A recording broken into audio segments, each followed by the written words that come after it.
अरे उत्कृष्ट देवता और कनिष्ठ देवता, उनको लेकर के कहते हैं यहाँ पर, है ना। उत्कृष्ट देवता की भक्ति करोगे तो अलग फल मिलेगा, निकृष्ट कम कनिष्ठ देवता की भक्ति करोगे तो कम फल मिलेगा, है ना। तो उसको लेकर के यहाँ पर कहते हैं। अतः जो सभी देवताओं के स्वामी हैं उनकी भक्ति करने से निर्विशेष सुख की प्राप्ति होती है ना। और जो परिच्छिन्न देवता की भक्ति करेंगे तो आपको फल कैसे परिच्छिन्न मिलेगा, तो उसी को निमित्त बनाकर कहते हैं। यहाँ पर एक विशेष ही कह दिया कि परिच्छिन्न देवता की उपासना करने से क्या होगा, वो सुख का लेस मात्र ही अकेले आपको प्राप्त होगा। तो कहते हैं यहाँ पर जनन मृत्युतानां सेवया देवतानां न भवति सुखलेशः संशयो नास्ति तत्र अजनिममृतरूपं साम्बमीशं भजन्ते यही परम सौख्यम ते ही धन्या लवन्ते। हे भोलेनाथ, हे महादेव, कहते हैं जो जनन मृत्युयुतानाम देवतानाम सेवया न भवति सुखलेशा संशयो नास्ति तत्र। जो जन्म लेते हैं देवता मरते हैं, जो देवता जन्म लेते हैं और मरते हैं, ऐसे देवताओं की सेवा करने से, भजन पूजन करने से उस साधक को, जो साधक है जन्म लेने वाले देवता और मरने वाले देवता की सेवा करता है, तो ऐसे देवताओं की सेवा करने वाले साधक को उन देवताओं से क्या फल मिलेगा, अतः सुख लेश भी नहीं प्राप्त हो सकता, है ना। उत्पत्ति जो वाले देवता हैं उनके सुख का लेश भी, लेश पद महिमा, ऐसे लेश क्या बोलते हैं, जैसे आपने बाजार से क्या लेके आए, हींग की डिब्बी लेके आए, हींग की डिब्बी लेकर के आए, है ना। अथवा बाजार से दोना में आपने फूल रख लिए और दोना के फूल सारे शिव जी के ऊपर चढ़ा दिए, हींग की डिब्बी लाए तो सारी हींग सब्जी में डाल दिया। अब उस डिब्बी में कुछ भी नहीं है, लेकिन उस डिब्बी में क्या आती है, और दोना में सुगंध आती रहती है। उसी प्रकार से यदि जो जन्म लेने वाले देवता मरने वाले देवताओं की सेवा करेगा, जो भक्त है से साधक है, वह साधक किसी गंध लेश के बराबर ही मुश्किल से मिल जाए तो मिलता है, ठीक है, मुश्किल से मिल जाए तो ठीक है, नहीं तो मिलने वाली नहीं, क्योंकि वो अपनी शक्ति से थोड़ी देते हैं। जितने भी देवता है ना, अपनी स्वयं की शक्ति नहीं, जैसे चंद्रमा का स्वयं का प्रकाश नहीं है, सूर्य के प्रकाश से प्रकाशित होता है। चंद्रमा सूर्य के प्रकाश से प्रकाशित होता है, स्वयं का प्रकाश नहीं है उसमें। उसी प्रकार देवताओं के पास अपनी स्वतंत्र शक्ति नहीं है, तो इसलिए देवता भी किससे, दूसरे से उधार लेते हैं, यानी परमात्मा से लेते हैं। परमात्मा से लेकर के फिर थोड़ा, फिर जो भक्त उनकी सेवा करता है, पूजा करता है, तो दे देते हैं, मुश्किल से खाते पीते दे देते हैं, कभी कभी दे देते हैं। तो कहते हैं ऐसे जो देवताओं की जन्म लेने वाले देवता, मरने वाले देवता की उपासना करता है, उनसे सेवा करता है, तो ऐसी सेवा से उस भक्त को सुख है ना, लेस मात्र भी न जाए थे, सुखम है ना, सुखम लेस मात्र, सुख लेस का भी न भवती, लेस मात्र भी नहीं होता, इसमें कोई संशय नहीं है। स्वयं क्यों, उसमें उनसे लेस मात्र भी सुख नहीं होता, क्यों नहीं होता भाई, लेस मात्र तो हो जाना चाहिए, कहे स्वयं पहले से ही दुखी हैं। देवता जो परिच्छिन्न देवता की आप उपासना करोगे तो उनसे लेस मात्र भी आपको सुख की प्राप्ति नहीं हो सकती। क्यों नहीं हो सकती, उसमें हेतु दे दिया, क्योंकि वे देवता पहले से ही दुखी हैं।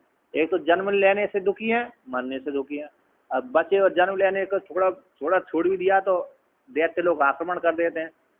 अब दैत्य आक्रमण कर देने से फिर वो दुखी हो जाते हैं, इधर उधर भटकते रहते हैं। अब ऐसे देवताओं की आप शरण लोगे, आश्रय लोगे तो क्या गति होगी। जैसे जो राजा है ना, एक राजा दूसरे राजा की शरण लेता है, तो एक राजा ने देखा सामने वाला राजा मेरे ऊपर आ रहा है, तो उसने पास वाले राजा की क्या ले ली, मदद ले ली। अब पहले से ही वो डरा हुआ है, अब डरे हुए कि आप मदद लोगे तो क्या होगा, तो होगी आपके। जो राजा उसने पहले से उसके ऊपर धमका दिया है और डर थर कांपता है, ऐसे व्यक्ति को आश्रय लेने वाला व्यक्ति मारा ही जाता है, ठीक है ना। उसी प्रकार से आप देवताओं की जो उत्पन्न होने वाले देवता, मानने वाले देवताओं के भजन की आश्रय लोगे, सेवा करोगे, तो आपको लेस मात्र भी सुख की प्राप्ति नहीं हो सकती, क्योंकि स्वयं भी वो कैसे दुखी होते हैं, है ना। तो तत्र उसमें संशय ना ही है। जो देवताओं के उत्पत्ति होने वाले मरने वाले देवताओं के विषय में सुख प्राप्त होगा, इसमें कोई संशय नहीं आता। लेस मात्र भी उनको सुख की प्राप्ति नहीं हो सकती उस साधक को, ठीक ना, इसमें कोई संशय नहीं है। तो आगे कहते हैं, तो भाई फिर किसकी, जब देवताओं की उपासना नहीं करें, उनसे सुख नहीं प्राप्त हो रहा है, फिर किसकी उपासना करें? सारे देवता ही आ गए, सारे देवता एक ही कोटि में आ गए, है ना। अब देवता के अलावा बचा कौन? तो जिसकी हम उपासना करें, जिससे सुख की एक खजाने वाले सुख की प्राप्ति हो जाए।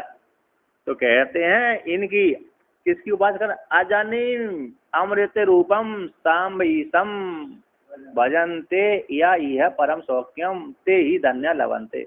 जो पुरुष, जो साधक है, अजनी ना जायती थी अज, जो जनी को प्राप्त है नहीं होता, जनियन जन्म लेना, ना जनी थी अजन्मा, अजनी, अजन्मम। तो कहते जो जन्म नहीं लेता उसको अजन्म बोलते हैं। अजन्म पुरुष कौन है? परमात्मा है। वो कैसे? अमृत स्वरूप है। ऐसे अमृत स्वरूप परमात्मा वो कौन है? सांबम ईसम, अम्बा का स्वामी है। अम्बा का माता पार्वती का स्वामी है। सांब रहता है, माता पार्वती से युक्त रहता है, ऐसे सभी के ऊपर शासन करने वाला है ना। अम्बा के सहित जो रहता है, ऐसे ईश निरति से सुख को देने वाला परमात्मा शिव, वह शिव कहते ये दही में, ये शरीर में, इस शरीर में रहते रहते, किस शरीर में? जिस शरीर से हमने जन्म लिया, इस शरीर में रहते रहते जिस पुरुष ने अजन्म परमात्मा शिव जो माता पार्वती से युक्त रहता है, जो नृत्य से आनंद को देने वाले, ऐसे शिव की इसी शरीर में रहते रहते उपासना जिसने कर ली, सेवा कर ली, जिस साधक ने सेवा कर ली, भजन कर लिया, उपासना कर ली, तो वे ही साधक कैसे होते हैं? धन्य, कृतार्थ हो जाते हैं। तो वे ही धन्य लवंते, यह इस लोक में वे ही कैसे होते हैं? धन्य हो जाते, कृत हो जाते हैं। अरे बड़े राजा का आप आश्रय लेने से क्या हो जाता है? व्यक्ति सुखी हो जाता है। अब बड़े राजा ने आपके ऊपर हाथ रख दिया, है ना, हाथ रखने से क्या हो जाएगा? आपकी सारे जगह कोई कहीं भी रोकथाम नहीं होगी। जिसके ऊपर भी आप आदेश चला दोगे वही मान्य होगा। बड़े बड़े मंत्रियों को क्या कर दोगे? धमका दोगे, है कि नहीं? तो इस प्रकार से जिसने अजन्म परमात्मा का आश्रय ग्रहण कर लिया है, इस शरीर में रहते रहते उसको सेवा करने लगे, भजन करने लगे, पूजा करने लगे, तो वे ही धन्य कृतार्थ हो जाते हैं। कौन? साधक पुरुष। और धन्य कर फिर क्या कहते हैं? परम सौख्यम मोक्षम लवंते, जो परम सौख्य मोक्ष है, मोक्ष रूप लक्ष्मी है, उसको प्राप्त कर लेते हैं। क्यों? कि वह परमात्मा, अजन्म परमात्मा सबसे उत्कृष्ट स्वरूप वाला है, वो सभी शक्ति प्रदान करने, और परम सौख्य मोक्ष भी कैसा है? सबसे उत्कृष्ट है। अरे सालोक के स्वामी सारूप है, और सायोग में भाव जो मोक्ष है वो सबसे उत्कृष्ट है, जो वेदांतियों के द्वारा प्राप्त होने योग्य है। वेदांती लोग जिसका प्राप्त करने की इच्छा करते हैं, प्राप्त भी कर लेते हैं और प्राप्त करने की इच्छा भी करते हैं, है ना। जिस मोक्ष को प्राप्त करने की, तो जीव अपना स्वरूप को प्राप्त करने की इच्छा करता है ना। और फिर बाद ज्ञान होने के बाद प्राप्त हो जाता है, उसको अप्राप्त की प्राप्ति हो जाती है। आत्मा के विषय में प्राप्ति कैसी होती है? अप्राप्त की प्राप्ति नहीं, प्राप्त की प्राप्ति। अप्राप्त की प्राप्ति तो कैसी होती है? जो हमारे पास नहीं उसकी प्राप्ति अप्राप्ति है, वो तो परिच्छिन्न हो गई। किंतु जो प्राप्त की प्राप्ति होती है वो अपरिच्छिन्न होती है। जीव अपने प्राप्त के स्वरूप को प्राप्त की प्राप्ति करता है। पहले से ही जीव को अपना स्वरूप प्राप्त है, फिर भी उसी प्राप्त को ही प्राप्त करने की इच्छा करता है। जैसे व्यक्ति गले में माला है और भूल गया कि कहीं उतारते उतारते कहीं मैंने कहीं रख दिया होगी, है ना, और अचानक उसने पहन भी लिया और इधर ध्यान नहीं गया, इधर उधर ढूंढा उसने माला को और पहने भी है। अब 1 घंटा 2 घंटा परेशान हुआ, फिर बाद में उसका हाथ कभी चलेगा ही हो सकता है इधर, तो देखा अरे मेरे गले में ही माला है, तो प्राप्त की प्राप्ति हुई है। तो आत्मा भी ऐसी है, प्राप्त की प्राप्ति, और अप्राप्त की प्राप्ति तो मिथ्या होती है। तो आत्मा रूप जो मोक्ष है सर्व सभी से उत्तम होने से, और शिव के समा, किसके, शिव की सन्निधि से मोक्ष की प्राप्ति हो जाती है, इसमें कोई संशय नहीं, लेस मात्र भी संशय नहीं है। शिव की सन्निधि से मोक्ष की प्राप्ति हो जाती है, इसमें कोई लेस मात्र भी संशय नहीं है। इस प्रकार से आदिगुरु शंकराचार्य भगवान ने कहा किसकी सेवा करना चाहिए, सबसे उत्कृष्ट है भगवान की, शिव जी को छोड़कर किसी दूसरे की उपासना नहीं करनी चाहिए। शिवे भक्ति शिवे भक्ति शिवे भक्ति शिवे शिवे, अन्यथा शरणम नास्ति त्वमेव शरणम मम शिवे। शिव में भक्ति हो, शिव में भक्ति हो, शिव में भक्ति, ये भोलनाथ आप में भक्ति हो, आप में भक्ति, आप में भक्ति, आपको छोड़कर किसी दूसरे में भक्ति मेरी न हो। इस प्रकार से वर्णन किया।